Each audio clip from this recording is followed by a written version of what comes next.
Hi guys, I brought you outside so we could do some shapes outside. I have some shapes that I printed out. You guys can print them out from the computer too.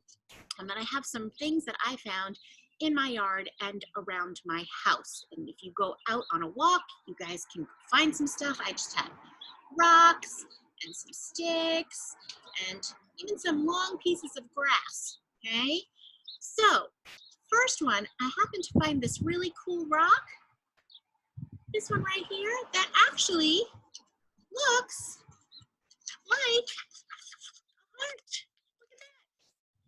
I don't know if you can find one, but I found one that looks like a heart. If you can't, then you know what, you can just take rocks and you can try to follow the shape of the heart on the rock, all right? Let's follow the shape of the heart with the rocks, okay? Now, triangles and squares, so easy with sticks.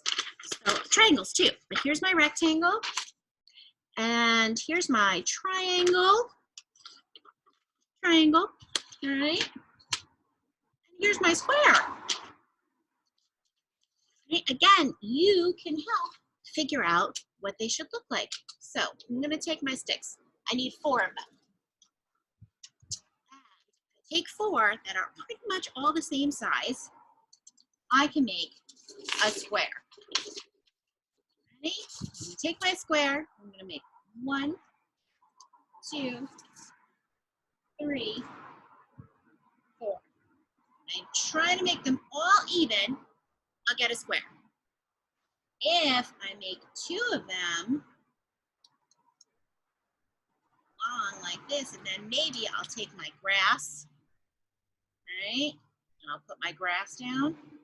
Oh, rectangle, rectangle, too long, too short.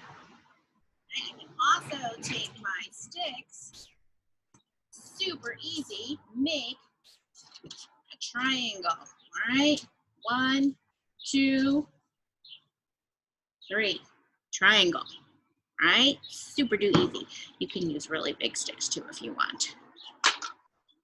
Circles are a little bit harder, definitely harder to make with sticks, but you can find some rocks that have circles on them, right? Circle type rocks, think they match?